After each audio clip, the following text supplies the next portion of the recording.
What is going on, ladies and gentlemen? It's your boy Jay Spence the King. My man Joe Miller is not with us tonight. He is traveling, and I think he told me he was at Foxborough. Actually, he's a trader tonight. He's out there in New England.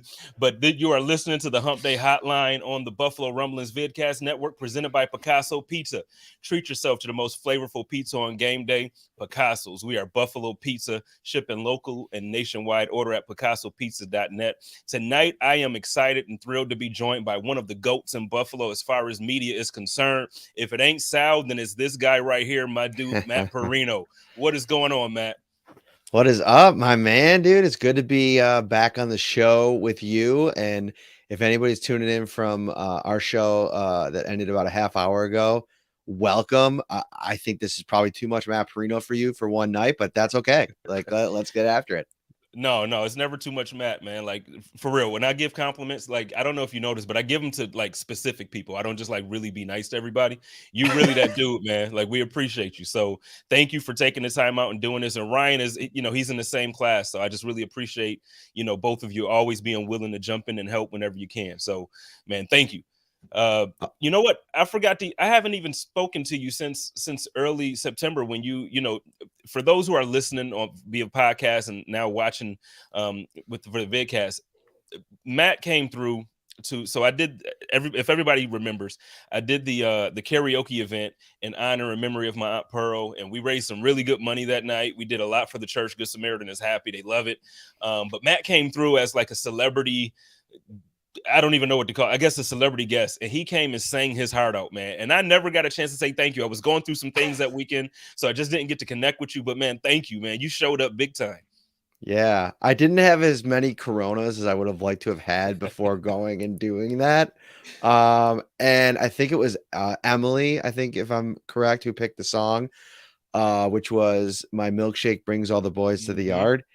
And yeah, that will live in infamy, if you want to call it that. It was something. Well, you definitely. I feel like there's some video floating out there somewhere. So next time I'm gonna have to Yeah, grab it. don't put that over. Don't put that over. Okay, There's no we won't. video out there. So, but let's get into it, man. I feel like so Hump Day. Obviously, what we do on Hump Day is it's the middle of the week, so we kind of review the game that we just got done with, and then we kind of look forward to the game that we got coming up. So, let's get right into it, man. The first one, before I even ask you what your final thoughts are on the game, I do want to know, are the Jets really good? Like, it's like it almost bothers me as a Bills fan because I talk all of this crap to all of these Jets fans, and it's like your quarterback is cheeks, he's not good. Your defense is okay. Like, I'll give them their respect, but the receivers don't even matter because the quarterback can't throw it to them. Are they actually a good team, man? Like, what am I looking at? They're a good team. From I can't say from top to bottom because you start with the quarterback, and I do agree that there's some challenges there for the organization. But I tweeted it out. I went back and watched the game, and I've been so impressed with Robert Saleh. Like, he's done such a great job. Like, that thing was kind of like imploding early with the way that they were struggling. They had some early season struggles, and he just puffed out his chest and said, "Stick with us, and you're going to see." People that are kind of knocking us right now, they're going to eat their words, and man, have people eating their words. I ate them last week. I didn't think there was any way that the Jets could win that game because I was sure that Zach Wilson was going to make enough mistakes that no matter what the Jets defense did, it wasn't going to be enough. And that obviously wasn't the case. And they really maybe unearthed some problems that the Bills thought that they had buried, in the middle of last season with the run defense and, the red zone inefficiency and the inability of their own run game to a degree. And so, yeah, there's questions, but, the one biggest difference that I will say this year to me that sticks out is there was no Von Miller last year. He seems like he's taking this personal, like the way that they've gotten run on the last 6 quarters. And, he made a promise to Bills fans that they're going to get it fixed. And they got the players to get it fixed. Like, Daquan Jones is not going to have a lot of days like that. He wasn't great against the Jets. I didn't think Ed Oliver was great. I think some people maybe marked him up a little bit better than I did. And I just thought across the board, they just didn't affect that run game. They didn't match the physicality that the Jets were playing with. And when you don't do that against, they're not even like an average offensive line with the injuries that they have. You're not going to have success a lot of the times. It's just crazy. Well, first, you're right. I think Von, he was visibly like during the game. I was there and he's like he was going up. Like you could see it on the field that he was just like, dude, what is going on? You could and I think one of the things that I love about that is it brings a different level of accountability. And it's not so I know sometimes like we see Tom Brady on the sideline throwing a tablet, or we see Odell Beckham Jr. kicking the net or something like that. But it's like this is one of those times where I look at what he did and the way he expressed himself, and it wasn't like over the top. It wasn't like, yelling at his teammates. It wasn't like he was like really disrespecting guys, but it was more so like he was showing the frustration. He was holding himself accountable. And then I think because of the way he is, players around him were rallying. Like you mentioned, Daquan, man, first of all, if Bills fans haven't paid attention this year, I need y'all to go back and watch the games and just literally pay attention to this dude. He is a top. I don't know what number I want to put on him because I'm sure statistically I could be proven wrong on certain things, but he's a top defensive tackle in this league this year. And if you don't believe me, go watch and then go pull up the stats. I'm sure somebody can tell me where he is. The dude has been playing lights out, like lights out. So moving on from before I talk up, like was finish up the game. So you said they're good. What are your final thoughts on the game? Like, why did we lose?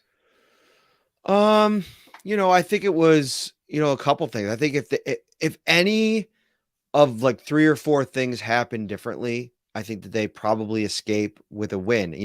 Gabe Davis has 2 opportunities to make big plays on that 1 third down where Allen bought some time and threw it on the run. It wasn't a great throw, but it hit him right in the chest. He just couldn't make the play. And then crazy enough on that like 70-yard bomb, like if you watch the slow motion replay, it actually like it's tough coverage. It's tight coverage, but it hits him right in the numbers. Like that was an insane throw. And I think that's why most people are probably sitting here today thinking, all right, Josh Allen's got to be all right because he uncorked that unbelievable pass after the injury. But I think, we talked so much about Gabriel Davis in the offseason about stepping up into that number 2 wide receiver role. And you got to, you build trust with big plays and big moments. And listen, he's made big plays and big moments, none bigger than the 4 touchdown performance last year, but you can't live all off of that. Like you got to continue to kind of, continue to build that rapport with your quarterback and knowing that, when you need a big play, he's going to make it. So that was one. And then like, it is inexcusable to not be able to get a stop on that 7-minute drive or whatever it ended up being, 6.5-minute drive that ended up being the game-winning drive. And in so many different ways, like there, you can probably pick out a player at each level. I thought Terrell Bernard was really bad. And listen, I don't want to focus too much on the rookie. I mean, it's his first ever start. He hasn't played football really in 2 months, like in live reps. So that was a big spot for him. I almost would have thought the better play there would have been Tyrell Dotson, but he's more familiar with the system. He's had more reps. He started games for them in the past. But whatever. You want to see what the rookie looks like. I get it. They got a problem with Jaquan Johnson. They got a problem there. I would not be surprised if they move off of him, and whether that ends up being Dean Marlowe. I know they really like Cam Lewis as well, and he might fit better in terms of that Jordan Poyer role, not only playing, safety, but you have to be able to blitz. You got to be able to play up at the line of scrimmage. You got to be willing in the run game. And I think Dean Marlowe is all of that. But from an athletic profile, I just think maybe Cam Lewis fits the mold there a little bit better. I wouldn't be surprised if they move off Jaquan and maybe go a different direction there. He just did not get the job done on that last drive. And then, I mentioned Oliver. I think you can name any of the defensive linemen on that last drive. It wasn't good enough. And you know what? So I'm agreeing with every single point you made. The offense, I guess, because it's not even just this last game. It's like the second half of the Green Bay game as well. I feel like after Stephon Diggs, we're underwhelming on offense. And I love Gabe Davis. So again, I'm like you. I don't want to kick guys when they're down, or like if it's a bad performance, I don't want to make it seem like he's been horrible all season. But I don't think he's been as good as we've been giving him credit for either. Like you look at his season statistics, he had a huge game against Pittsburgh. He had a couple other games where he had made some big plays, but for the most part, consistently, I think he's what 18 receptions for 400 or 16 receptions for 100, 418 yards or something like that. That doesn't quite spell wide receiver two, or like Josh put it in the preseason, wide receiver 1B numbers. What is Mhm. I'll get to McKenzie in a moment. I got strong feelings and questions about McKenzie, but what do you think the disconnect or the gap is? Because you mentioned the pass that hit him right in the numbers, which was unbelievable. Um, for Josh to make that type of throw after injuring his elbow, and everybody knows we've been talking about it all week. What is what's the disconnect right now? I don't know. I think that it's a couple things. Like there's new players trying to fulfill new roles that they haven't fulfilled before. Gabriel Davis has always been that utility guy. Like, oh, you need me to fill in for Emmanuel Sanders. You need me to fill in for John Brown. You need me to fill in for Cole Beasley. Got you. Like, I'll fill whatever need you do. I'm just looking for opportunities. I'm hungry for those opportunities. I still think he's hungry. I'm not questioning that at all. Hmm. But Hmm. he's also dealing with an injury. I still think the effects of that ankle injury, you're seeing that. Like, I know he had a good game in Pittsburgh, but man, I just do not see him cutting with the same confidence that he was cutting with during training camp before that injury. So that's part of it.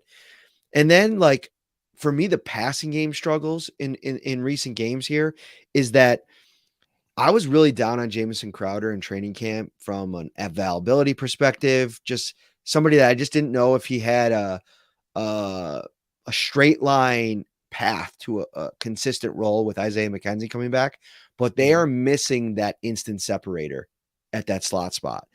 McKenzie wins in a different way. Like if you look at his big games against the Patriots and the Dolphins the last couple of years, look at some of the big plays they make. They're like 15, 20, 30 yards down the field. He's beating people with these crossing routes because of his speed. He's effective in the jet sweep game because of his speed. I don't know if it translates from a elusive quickness, making a guy, losing a guy at the line of scrimmage with his separation ability in the same way that a Cole Beasley did that. And that provides an immediate outlet for the quarterback. And it's something that, I can't say specifically. I'm not sitting there grinding film. Maybe it is happening, and maybe Josh Allen's just not finding it. But it's not happening enough. And Allen's made those plays in the past. So I wonder if there's a little bit of a disconnect there, which is interesting because Allen talked a lot about like the familiarity with McKenzie and the fact that he's been there longer than any other receiver. And it hasn't materialized the way, that they hoped. And I have another side thought about this. And it's something it's a little bit of a critique I have of the way Sean and them do this. And it's been really successful. So it's hard to really um bang on them too much for it. But they do this thing where they give players opportunities, but only to a certain level, right? Like Boogie Basham's playing in every game in year 2, right? But he's Hmm. playing 30% of the snaps, less than Shaq Lawson, who you brought in for the veterans minimum. And I get it. Shaq has produced in this defense before, and he's earned that cachet. He has playmaking ability in this defense. But this is a guy you spent a second round draft pick on. Like it's Hmm. time to find a plan for him and empower him to go deliver on that plan, whatever that looks like. Same thing for McKenzie. You draft him, you bring him back. You say he's probably going to be that slot role, and then you have him splitting time with Jamison Crowder, and then now Khalil Shakir's in the mix. So now in time, and it's fluctuating week to week. And it's like the same thing with Devin Singletary. For weeks, it took them weeks to figure out, Oh oh, man. hey, we have a really good running back. Let's just give him the majority of the work and let's see if that kind of fixes things. And it did to a degree. I just think it's like it's never going to be perfect. But I think that sometimes you have to have a better individual plan for a player. And there's no better example of it, Spence, than Cody Ford and that failed experience with him. They never had a clear plan for him. And I think it really was one of the reasons that his career was kind of derailed here before he was traded. I say that all the time, and obviously, I'm out here in Phoenix now, where Cody is, and one of the things whenever I speak to other guys in media out here, or I speak to fans who want to know, it's like, look, honest to God, I think that Cody Ford would have been a better player had the team decided to use him in one role, whether it be the role that they drafted him for at right guard, or whether it was right tackle, whatever it was that wherever they were going to put him. put him there and develop him instead of like trying to make him this Swiss Army knife of a player to be able to play every position. And I know they value guys who can play multiple positions on the line, but I mean, there's Hall of Fame players that I've interviewed like on the offensive line that says, man, like it's incredibly difficult to go from the left side to the right side. Like, Mhm. yeah, I was able to do it, but it's hard. And when you just, you're bringing a guy in as a rookie and then you're like just expecting that out of him. So to back up your point and to further your point, they're doing it with other players as well. McKenzie, I don't know. I'm gonna be honest with you, man. I have a love hate type thing when it comes to McKenzie because I think he's one of the greatest guys in the locker room. I think he's one of the smartest guys. I don't think he gets enough credit for how smart and intelligent he is, but what I just see is like it just seems like it's mistake after mistake after mistake, and the Bills just keep going with them. So I understand where you're coming from, where it's like, look, you bring him back, put him in there, but then it's like, last season special teams, he just couldn't figure it out. This year, same thing. In his role in the offense, he'll make a play here or there. He has a couple of touchdowns, but I just don't see him being consistently the weapon that we thought he would. And I don't know. I would much rather see Shakir, and that's just me personally. From what I've seen, I think the rookie's ready. I think that he brings some things that not Cole Beasley. I don't want to put that type of pressure and say that he does things like Cole, but I think every time we've gotten him in the ball in certain situations, he's produced and he's done what he had to do in order to help this offense keep moving. So I don't know. What are your thoughts necessarily on that? Like, I know you just kind of gave me some thoughts on McKenzie, but Mhm. I just, like I said, I just keep seeing, for me, mistake after mistake after mistake, and at this point, I don't understand why the team is still pushing him in this role. It's challenging, and I think, you know, there the thing with Shakir, and I was just talking about this with Ryan on the show earlier. What they told us by trading for Hines and immediately putting him in the punt return spot is that they're trying to take things off his plate. They're trying to scale things back and letting him develop a little bit more. I don't want to say naturally, but like at a slower pace. And so thrusting him into the featured slot receiver role in this offense, that would be a real uptick in, basically saying like, yeah, I'm really happy with his development and we're ready to see him in a much larger role. And so I think, the Hines trade happened. They took him off punts and they slashed his receiver snaps in the slot compared to what McKenzie had last year. So I think maybe if you're looking for an alternative to McKenzie, I think Shakir, and I said this before the season, I think his best fit this year is in that Gabe Davis rookie year, like window, like or runway. He's going to be whatever you need that week. Put him into that spot. I think Hines can become kind of like a quasi slot receiver, and that's something that Brandon Beane talked about immediately after they traded for him. But I think if you take those three guys and say, all right, who can win on their routes immediately off the line of scrimmage the best, I think you would make an argument that Hines could be that guy. He's been in this league before, maybe not always out of the slot, but you go back to his college tape, go look at some of, the separation ability as a receiver when he was at NC State. That's impressive to me, and he's confident in that ability. So get him comfortable in the offense, see if that works. But yeah, it's a problem. It's something they're going to have to try to brainstorm and come up with an idea there. I could see Hines, being in that role. I got dragged on Twitter the day that the trade happened. I wasn't so like I questioned it. I tweeted like I never questioned Brandon Beane, but why? And I wasn't doing it from a standpoint of like, yo, I hate Hines as a player and I hate this move. The first aspect of it was as a fan. There were reports, whether they were true or not. I know what Brandon Beane said in his presser after, but we were linked to Alvin Kamara. We were linked to Kareem Hunt. So as a fan, it's like Alvin Kamara, Stephon Diggs, Josh. Yes, give me that. And then you get Hines, and it's like, again, not that he's a bad player. I think he's a very good player, and I think he's going to be a great weapon for Josh Allen. But the letdown there was something. But overall, I can absolutely see Hines being a key role, a key player in this offense. So you know what? Let's pivot a little bit now and let's kind of talk about that. Before you pivot, I know what you're doing, Jay Spence. You were leading up to the trade deadline. You had the Madden franchise on the monitor next to you. You What's the traded for Alvin Kamara. I You won a did. Super Bowl in the franchise, and then you were I like, did. Brandon, I did it on Madden, dude. Just do it. Just And you trade know what? for him. I simulated it, and it was a Super Bowl. I didn't even have to play the whole thing. Like, could you imagine what that offense would look like with Alvin Kamara? Like, I mean, again, I get it, but just for a moment, as a fan, like, and I know you cover the team, No, so you I have to love take it. your I fandom, love but it. it's like, dude, like Alvin Kamara and Stephon Diggs, like, how do you cover like, Matt? You could do so much with Alvin Kamara. Like the one thing that the challenge there would be, and it's going to be the same challenge, I think, with Odell Beckham Jr. As much as I think it makes total sense for the Bills to, move mountains to try to figure out how to get that done, is just the contract and how it fits in. I mean, we could talk about a bunch of different players and like, the Tremaine Edmonds looming extension, Ed Oliver looming extension, a Jordan Poyer extension, like all these things.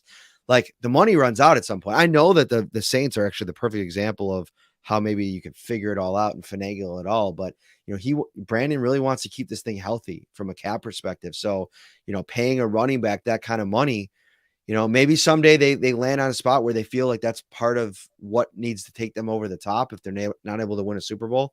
But right now in the here and now, I think Hines is a fine addition at this point, especially if you pair it with an OBJ signing. But if he wants 3 years, that could be tough. Yeah, no, and like I said, I get it. Like once I take the fandom out of it, and it's like, okay, now let me be serious about this. I completely understand. Like Josh's contract kicks in next year, and there's other things, other moves that as a fan I want them to make. We could talk about Jordan Poyer, and we're going to in a bit. I keep saying sign him. I keep giving my guy Tremaine love. This is my dude. My guy, I love you, Tremaine. So I want him to be signed. Like so I get it. You can't keep everybody, and you can't sign every free agent, or you can't trade for every guy that you're linked to. So I get it. But let's pivot a little bit. Sean McDermott, who I love as a not just a coach on the sideline, but I love his personality in a way. It's like he's not quite Bill Belichick, where he's just like so dry that you're not getting anything out of him. But then he's very calculated in what he chooses to say and what he chooses to give. Today was one of those pressers where it was almost comical, where he's like, "I'm not giving you nothing." So, what were your takeaway, from that presser? And as obviously we all want to know about the Josh Allen injury. We all want to know about, but what do you take away from his energy today in the presser? Is it more so on a competitive advantage thing, so I'm not saying nothing, or is it really, hey, we just got to wait and see how Josh feels come Sunday morning? Well, it's always a competitive advantage thing with him, and a lot of coaches that take that tactic, um, of just keeping everything in house. And somebody told me recently, like an acquaintance or something, because I've literally gotten more text DMs in the last 48 hours than I have my entire 5 years covering this team. And they said they knew somebody at um, a clinic or something that Josh Allen goes to or has gone to, and they were peppering them for information. They wouldn't even tell them like anything. And it's like, that's their MO, like that. They want to keep everything come hell or high water in house, and not let anything out. And it's a competitive advantage, but it's also just, I think there's also like for McDermott, it's kind of like a commitment to the player. Like if Josh wants to shed light on what's going on with him medically, he'll probably leave it up to him to do it. Like if he ends up doing Kyle Brandt's podcast this week, I don't know if there's a definitive word on that yet. He hasn't talked to the media yet. I don't know if he will this week, especially if he doesn't practice tomorrow. So there's that part of it too. And listen, it's comical, but he did give us something in the sense that, day to day with Sean McDermott, I mean, you can read between the lines there. This is not as serious as it probably could have been, at least at this stage, right? Mm-hmm. The reports out there from Ian Rappaport that it's a sprained UCL, which is kind of like a slight tear, very similar, if not exactly similar to the injury he had in 2018, which kept him out for 4 games. And you start thinking about 4 games and you're looking at, obviously this week against the Vikings, Cleveland, Detroit, and then you start the AFC East run. And so that's really the timetable for me. It's like these games are important. They're all important. The Bills want to get the number 1 seed. but you need him healthy and ready to go for that stretch run against the Yeah. AFC East teams that, listen, this is probably the best division in football now, all of a sudden. Crazy to talk about considering where this thing was in March. Yeah, that's wild because again, like you said, coming into the season, everybody thought the AFC West was going to be what the AFC East is right now. Mhm. You know, and that division is so confusing. But but yeah, like now Miami looks like a contender. Almost threw up a little bit in my mouth there saying that. The Jets, like we mentioned earlier, they're actually a decent team. They're winning games, they're winning close games. They have good defense, and the coach has those guys inspired. And the Patriots aren't disappearing. You know, like they're not fading off into the sunset right now. They're actually trying to stay competitive and win. So yeah, I thought that was I did think his presser was a little bit competitive or little funny there. I thought I like how Sean does that though. I love his personality. But let's talk a little bit about some of these other injuries. I think the Tremaine Edmonds one for me hurts. Obviously, that's my guy. Um, is this injury serious? Because the thing that always gets me is how guys in games and they play. I thought Tremaine played pretty well. Besides the entire defense not doing well with the run, but um, then you come out of the game and then you see these type of injuries on the injury report. And same thing happened last week with Matt Milano, where he played. I thought he played very well against Green Bay. He's having an All-Pro season, and then all of a sudden he has an oblique injury and he's out.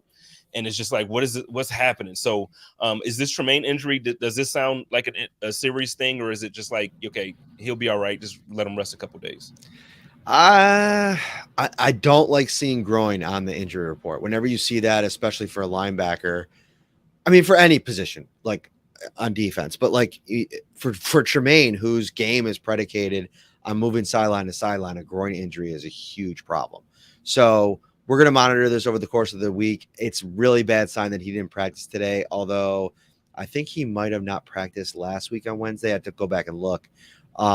But by Friday, it was good. So tomorrow's a huge day for Tremaine. If he doesn't practice tomorrow, all indications are going to be that he won't play this week. And then it's going to be interesting. Like, what do the Bills do?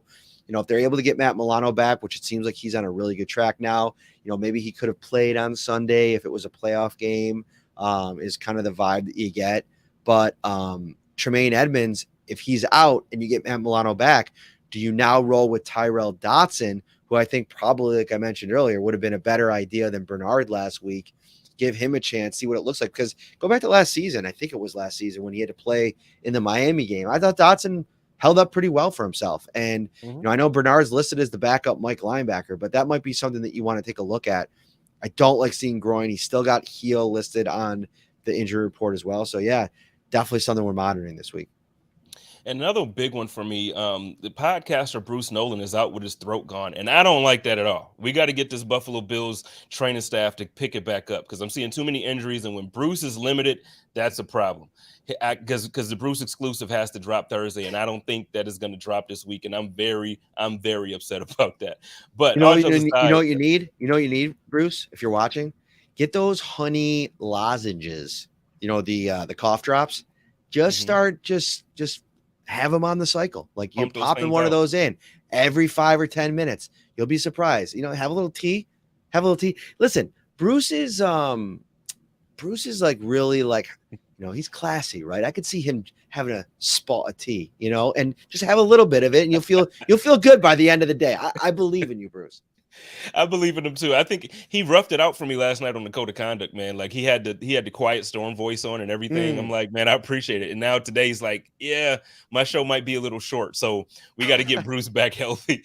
But hey, okay. So again, we talked about Jordan a little bit.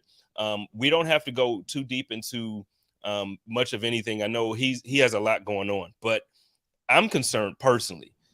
He a couple weeks ago he re-injured that arm, and he said that he felt or heard a pop.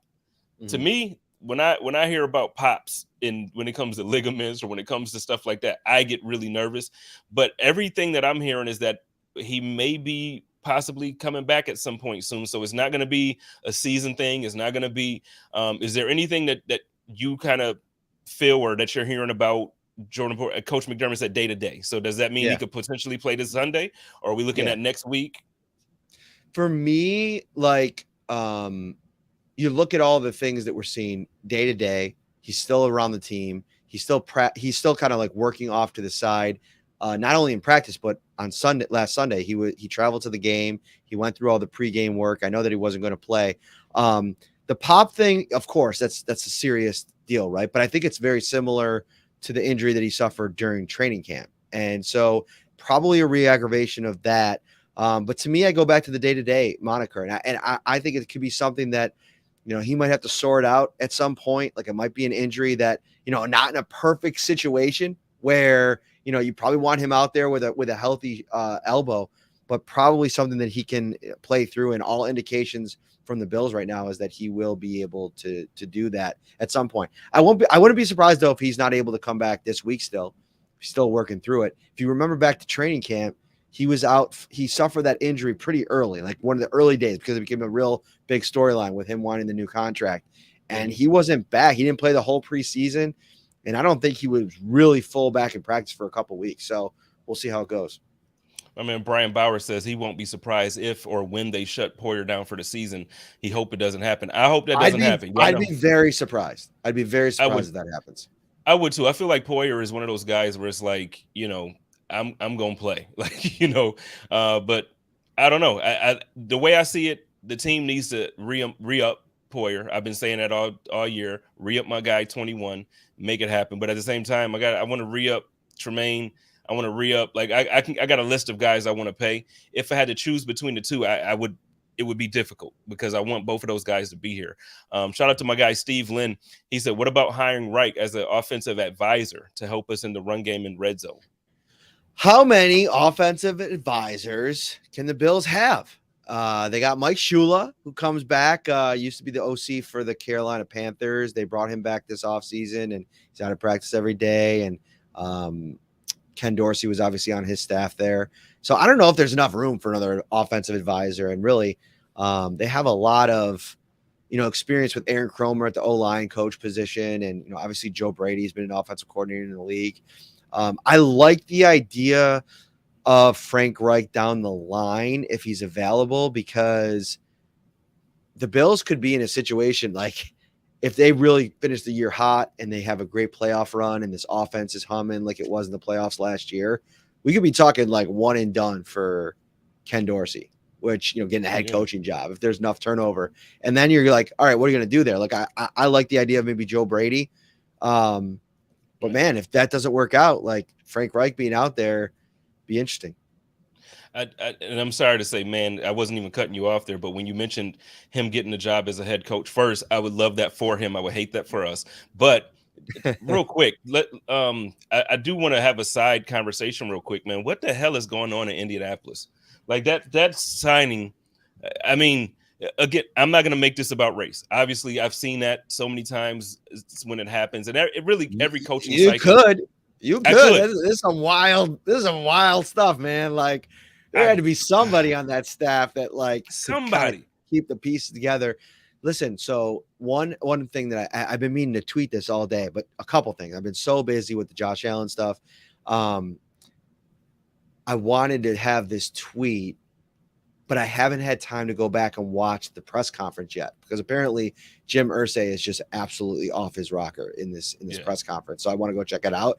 But listen, how many days passed from when the New Jersey Nets fired Steve Nash to when Jim Irsay hired Jeff Saturday?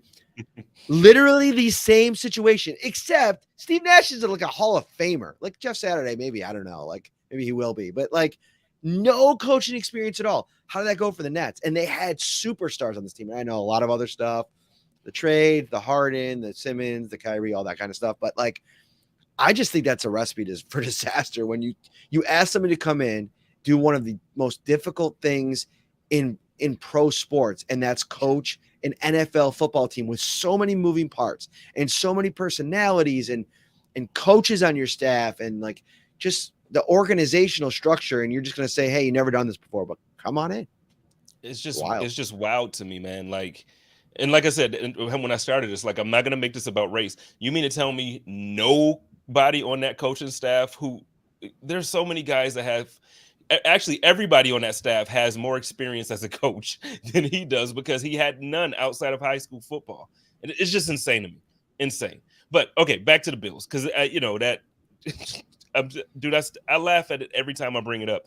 But let's talk about my man Trey White. Everybody has been excited about Trey coming back. Last week, you know, everybody was really excited because that window was up and they, you know, activated him and all this stuff. But then he wasn't active on game day. For me, I had a deep sigh of relief because I didn't want to see Trey come back on that turf. I feel like that stadium is notorious for destroying people's ACLs, and with him recovering from an ACL tear, I absolutely did not want that to happen to him there. So, do we see Trey starting this week going up against Justin Jefferson? You know, and or you know Thielen? Like, I think this might be a tough week for him to make his first start. How do you feel about the Trey White availability going into this weekend? Yeah, I think that's a great point. Like, I don't think we've talked enough about the challenge of coming back for Trey White, even if it's like on a pitch count, especially like against like an elite receiver. Like, and this is the part of it for me that I'm thinking most about. It's like, it's not that I don't think he has the potential to come back and be close to the same guy. It wouldn't surprise me if he was. But if he comes back and it's a real, like, really tough day against a guy that is really good, like, does that have any, impact on his confidence? On, he spent all this time working his way back, and in his first game back, he has a couple plays that he wants back. And that could happen anyway. It could happen in any game. It doesn't have to just be against Justin Jefferson. But I just think that the build up to this has been, you've waited this long. If you're Sean McDermott and your cornerbacks, like if you want to say anything about Sean McDermott, there's not many coaches in this league that know a position better than he knows defensive back. When Trey White's ready to go, when you're going to get the closest version to what he was as he can be. And so I think you just trust it. And I just think that there is no rush. You have Kyer Elam, you have Christian Benford, you have obviously Dane Jackson. You have three really good cornerbacks that have held up better than I think anybody would have predicted for this amount of time without Trey White. So there's just no rush on it. And I know there's a frustration because this is the big thing. People are seeking the juice that's going to come from Trey White's return.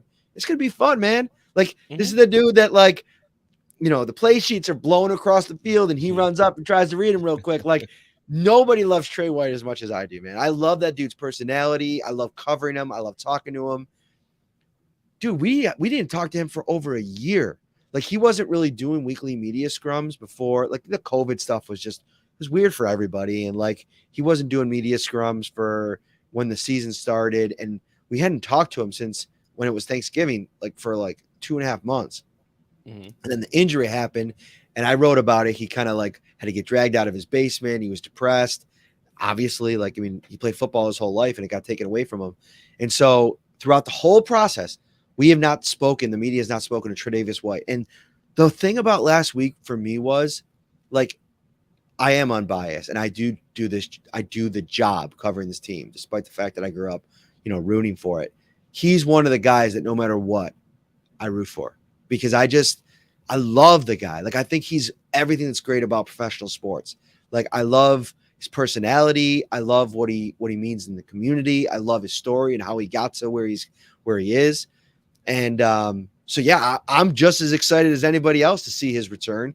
But I think that's one thing that you could say definitively about this regime is that they put the player first in every decision that they make. And you just trust that. I felt like there was some frustration from, and maybe frustration is the wrong word, because I know guys are doing their job when they're asking Coach McDermott questions. But I felt like even in the way, not today's presser, but Monday's presser, when they're like, "Well, why activate him if you're not going to play him? And why, was it a plan of yours to bring him back even if he wasn't ready?" Is there a reason? Obviously, he, like you mentioned, he wasn't quite ready. Could we not have waited another week before starting the 21-day window, or another 2 weeks, or is that something that they would have had to then send him to injury reserve for the year? Because I see some people talking about that in the comments, but I really don't have an answer. So I would like to get your input on that. So how it would have worked was if they didn't activate him to the 53-man roster once they opened his practice window within the 21 days, then he would have been had to go back to IR and it would have been out for the season. What they could have done was activated him to the 53-man roster, then put him back on PUP or short-term IR, I believe. And then that would be 4 weeks. He can't practice. Then you could open up another window. So they would have had to activate him, and then they could have put him back on. But they activated him, I think, with the idea that, like, all right, he could be 3 weeks away, but maybe he could be 6 weeks away, and we're fine with either one of those Mhm. outcomes because of the confidence they have and the depth that they have.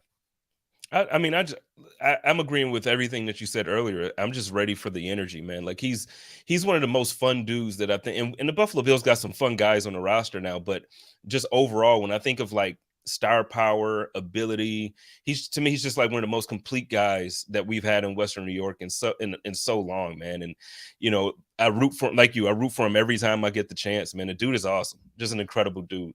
So, all right, the Vikings. They're coming into Western New York 7-1. Are they who they appear to be, or are who we think they are? Like who is this team? I don't think that they're 7-1 good, but their record shows it. So, what is your perspective of this team? Yeah, I think they're good. I think they're solid on both sides of the ball. I think they got some playmakers on both sides of the ball. I think there are some areas where the Bills could take advantage of them. I don't know that their offensive line is going to have a really good day against the Bills front, especially a pissed off Bills front that is coming Mhm. off of a game where they probably didn't play their best. And for a few weeks now, I don't think that they've been as good. Like, the pinnacle of the season so far for the pass rush to me was against Kansas City, where they really got after Patrick Mahomes. Von Miller had the sacks. And so you look at both sides of the ball. You obviously have to deal with Justin Jefferson and Dalvin Cook when they have the ball. You have to deal with Zadarius Smith, who 8.5 sacks, 20 pressures. He's that dude. Like Von Miller said it today. He's going crazy this year. And he's somebody that the Bills are going to game plan specifically for. And then you got Daniel Hunter on the inside. So they have some guys, they have some dudes, but coming off of a game against the Jets where I feel like they got a bunch of dudes. Like the Jets go like 5 or 6 deep of like really good players. That Bryce Huff, he's like their Mhm. fifth or sixth guy in terms of who you're like thinking about when you're game planning for them. And dude was a beast for them on Yeah, Sunday. And yeah. when you had that kind of depth on the defensive line, you're going to be a tough team to play against. So, yeah, they got some players. I think it's going to be an emotional return to Buffalo for Harrison Phillips, who still is very, very involved in the community. I've been so impressed with the way that he's kept his charity going in Buffalo simultaneously and in Minnesota. And Sean mentioned today how much he still tries to keep up with Harrison and watch what he's doing and rooting for his I love success. him. Probably not so much this week, but yeah, that'll be a fun storyline as well. But no, they're a really good, solid team. The 7-1 to me holds up. I think they could come in here and win this game. I think they could come in here and win this game. Josh Allen was playing. If they played like they did last week, and they continue to have the kind of struggles on offense. So it's a good matchup. And if Case Keenum plays, the one thing the Bills will have going for them if Case Keenum's in is just the Minneapolis Miracle, like the throwback, like Mhm. the one and done. I'm sure Case Keenum feels some type of way about the way things ended there and going on to Denver and all that kind of stuff. So yeah, I think it's gonna be a fun game. So let's look at it from both sides because you just kind of lobbed it up there for me to knock it off the park with the easy question for you. So hypothetically, if the Bills have Josh, what's the game plan to win? If the Bills don't have Josh, what's the game plan to win? How do you see this? Because obviously there are two different game plans. You can't go in there, thinking that Case Keenum is going to throw 70-yard bombs on the run like Josh does. So um, let's talk about Josh first. If Josh plays first, likelihood that you think, and again, I know this is all hypothetical. Nobody knows if he's going to play. Nobody knows if he isn't. But if you had to put a number on it, do you think he is it 50-50 for you, or do you think it's closer to like 80-20, or how do you feel about Josh playing? And then what's the game plan with him? I was thinking about today. I'm probably 95% thinking that Josh Allen doesn't play on Sunday. So I'm fully preparing for covering a game with Case Keenum at quarterback. Um, I just think it's one of those situations where, maybe, I don't know, like the problem is I can't tell you where he's at in terms of being able to just throw a ball, like grip a ball and throw a ball. So if we Mhm. don't have that data, Like, it's hard to like make an informed opinion. But not practicing Wednesday to me is a big deal. They got a game plan for the Vikings. So if Case is taking all those snaps, those practice reps on Wednesday, and then maybe again on Thursday, then I'm like really going to kind of go in on that. And you go back to the rookie year and them being really cautious with it and him staying out 4 weeks. And so at least 1 week is probably the expectation at this point. Now, would it surprise me if he plays? I guess not really, knowing who Josh Allen is and knowing the competitive nature of their team. But I think the biggest difference is like if Case plays, you got to be able to run the ball. You got to be able to you got to be able to not turn the ball over on offense. And then you got to get this defense back playing like it was before. And if this turns into like a 2017 game, I think that is something the Bills can stay in and have a chance to win. They just got to execute, and guys got to step up and make plays around Case Keenum, even more so than they do have to around Josh if he were to play. Well, the spread is shrinking, man. Like I they opened know. up at 7.5, and now I think today I saw that it was at 4.5.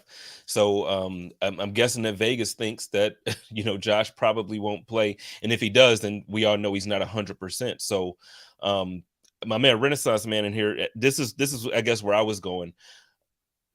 I think when the Bills have finally decided, like you mentioned earlier, when they decided, you know what, let's just really let Devin Singletary get into this rhythm and see what he does when we give him 15 to 20 carries.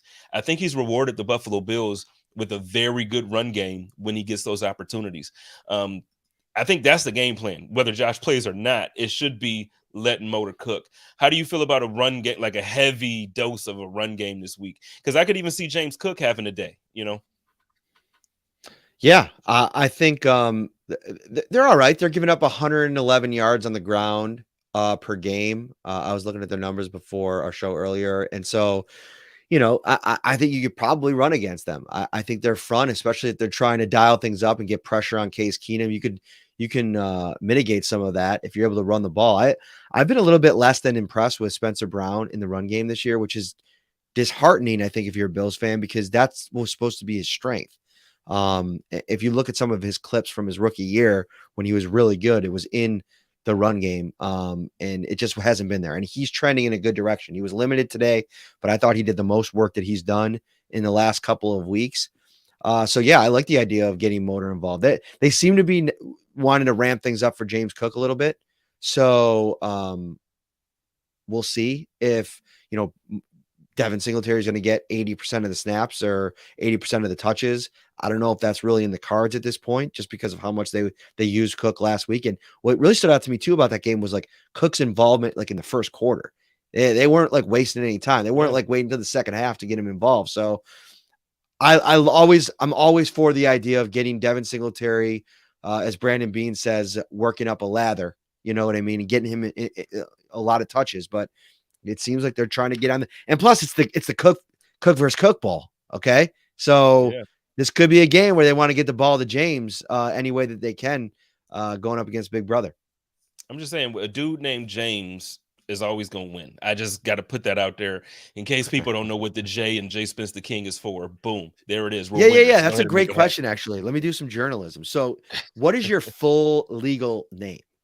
James Spencer Pennington. Love it. James Spencer Pennington. Sounds rich. It sounds very like official. You know what it sounds? It sounds regal is what it sounds. The King. There it is. There it is. So well, let's normally at this point of the show, Joe and I, we always kind of do some score predictions and Josh Allen stat line prediction. I don't know if you are comfortable kind of giving what you think will happen as far as the overall score of the game, but let's get it going in the comments. Tell me what you guys think, and if you're comfortable giving me a prediction, give me one. If you don't want to give me a score, then at least kind of just predict how you feel the flow of the game will go, and then we'll get on out of here, man. Sweet. Yeah, I'll give you the score. I got to put it in every Tuesday to my producer at Channel 4 for the pregame show. I got the Bills winning. And this projection is with Case Keenum playing 20-17. I think Kirk Cousins is going to have a hard time.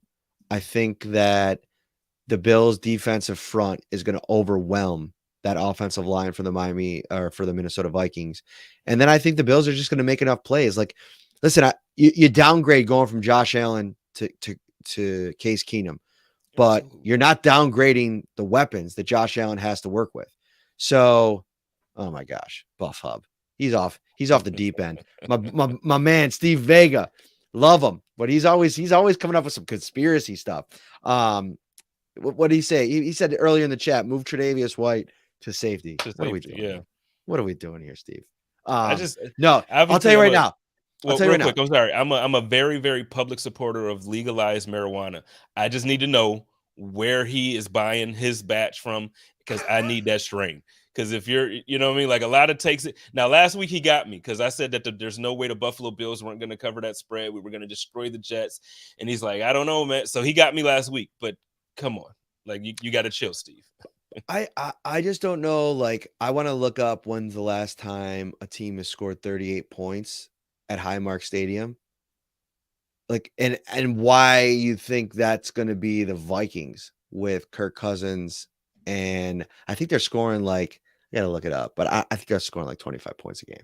Um, No, I don't see that happening. I can see the Vikings winning the game.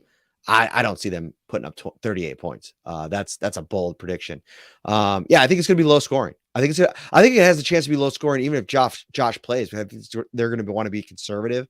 I think that Mhm. they are going to try to run the ball a little bit more. Maybe not push the ball down the field as much. Um, but yeah, it could be ugly. And a couple comments in here about the weather. I saw some snow maybe in the forecast. Some some nastiness coming after a beautiful fall in Western New York. The weather's changing, my friend. It's about to Don't get be cussing at me nasty. about that. No, I'm don't be sorry. cussing at me. That's why I normally tell people my cutoff is October. I snuck a good game in this weekend with the Jets game. New York had beautiful weather over the week. Beautiful weather. But yeah, Oh, I think that's the cutoff. I beautiful think indeed. It yeah, was that's my wonderful. cutoff though for sure. I'm thinking I agree with you. Even if Josh plays, man, I don't think it's going to be one of those games. I think they're going to try to protect his arm. So even if he plays, they're not going to go out there and let him throw it 45 times. So I think it's absolutely going to be a low scoring game. They're going to try some things to keep just keep everything close. So I'm gonna go out on a limb here and I'm going to say that I think the Bills win. Not even for offense. I think the Buffalo Bills defense is ticked off. I think that they're like, look, we didn't stop the run right. Ain't no way Dalvin Cook is gonna come in here and run all over us. He might get his. He's a great running back, but I don't think it's gonna be one of those things where um, we revert back to a defense that can't stop the run. So I'm gonna go Bills 17-13. I think that is one of those games where it's like, they try to make a comeback there in the fourth quarter. Might not happen, but I think the Bills still win. We're gonna win at home. We're not gonna, all of a sudden fall apart and unravel. If you would have told me over the summertime, hey Spence, going into week 10, man, we're gonna be 6-2, first in the division, first in the conference. I would have taken that 10 times out of 10. Like I know we lost to the Dolphins. I know we lost to the Jets. So that's ugly. Like you don't ever want to be 0-2 in the division, but you're 6-2. And at this point, even being 0-2 in the division, your destiny is in your hands. Like you are the number one seed right now. Just keep winning games, keep playing hard. So yeah, I try to caution Bills fans. Woosah, just relax a little bit there. Like we don't have to freak out and jump off the cliff. The Bills are still in control. We just have to keep winning games. Yeah, I think that's well said. And I tweeted that out on Monday too. It's like sometimes you just have to have a little perspective. Like everything's not going to be perfect over the course of a season. It's the reason why the Miami Dolphins 72 team breaks out the champagne every year because it's hard to have it be perfect every single week. And the Bills have lost 2 games this season by a combined 5 points. Um, Richard mentions 0-2 in the AFC East. That isn't great, right? But here's a little nugget to remember. All those teams have to play all the other AFC East teams again and again and again all season long. Mhm. So by the end of this thing, it's going to be like a demolition. I think there's going to be if you think a team is going 5-1 in the AFC East, any of those four, I just think you're sadly mistaken because I think any one of those teams can knock off any of the other at any given moment. And I'm pretty sure the Dolphins, who I still think are the best of those other three, they've already lost in the division already. And so you control that if you're the Bills because you get to play them again at home. So A lot of work still to be done for the Bills in the AFC East. 2 against the Patriots, 2 at home against the Jets and the Dolphins, and those are must win games now. Brian Bauer says this team is way too Josh Allen centric. I agree. He said, I find it very difficult to see us winning without him because of that. Now, this is the part. So I agree with the first half of that. But I think an injury to Josh Allen can actually be a blessing in disguise because I think it can challenge Ken Dorsey and it can challenge the rest of the offense to say, you know what, we can't let Josh Allen throw for 350 and rush for 85. Like we have to find ways to help our quarterback out outside of Stephon Diggs. And I think a game like this is one of those games that they use to figure that out. Um, I don't know. I'm just I'm still confident about this team. I'm still confident going into this weekend. Um, Matt, thank you, man. I appreciate every time I get to spend some time with you, man. I really, it's a pleasure. And anytime that you ever need me, you already know, just call or shoot a text, and you already know I'm there for you. Why don't you let everybody know what you got going on this week? If you got any good articles or content coming out, and where they can find it, and make sure you go follow my guy, man. If you don't, something's wrong with you. Go follow my guy. Yeah, man. We just dropped the Shout Pod. We'll have another one, the preview show on Friday. We're live after every game. And then head over to Syracuse.com. I just put out a story today. We talked to Case Keenum, Stephon Diggs, and Von Miller about this whole quarterback situation. It was a fun write. Von Miller even suggested that he could play quarterback. He was joking, obviously, but fun story that's up at the website right now. All right. Well, ladies and gentlemen, y'all know how I do it here. Let me show some love to some people real quick though. My man Steve Vega was in there. Make sure y'all check out the Buff Hub on Fridays where he does his over under predictions. Tomorrow night, the 3-man rush is live again, 9 p.m. Make sure you check this out. We got the Big O, Jerry Ostrowski and Sarah Larson, and my man Coach Troy. I always say his last name wrong. Forgive me, Coach. I love you. 3-man rush. They do some college stuff. They talk about the UB Bulls. They talk about Syracuse. They talk about the playoff teams. Dope show. Check it out. Then this Sunday, immediately following the game, we're bringing Time to Shine back. We're going to try to compete a little bit with WGR. Let you call in and tell us how you feel after the game. Show us the love. Show us the anger. Whatever you got is going to be hosted by my man Thomas DeLaus. And then Monday night, he's going to be bringing his late night show, the Buffalo Late Night to Buffalo Fanatics. Shout out to Buffalo Fanatics. But he's going to be bringing it to Buffalo Rumblings. Shout out to everybody that got some shows coming. And next week, I got some more news for you. It's going to be big time news for Buffalo Rumblings fans. Please stay tuned. Everybody, I love y'all. Y'all know how we do it. Take care of each other, love each other, and live in peace. And as always, stay positive, test negative, go Bills.